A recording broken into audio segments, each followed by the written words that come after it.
Hey everyone, subukan natin mag-bank transfer gamit ang OF Bank, Overseas Filipino Bank. So, mura na lang po ang fund transfer from 25 nagawang 15 na lang po.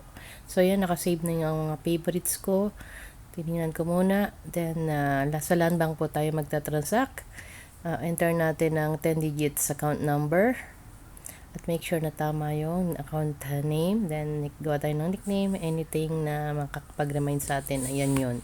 Then, number is optional at mobile number para ma-notify, and then email address is optional.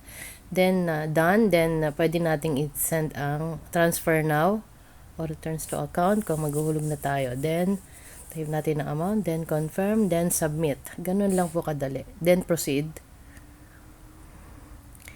Then of course, screenshot natin ng notification para i-send natin sa ating customer. So yun lang guys.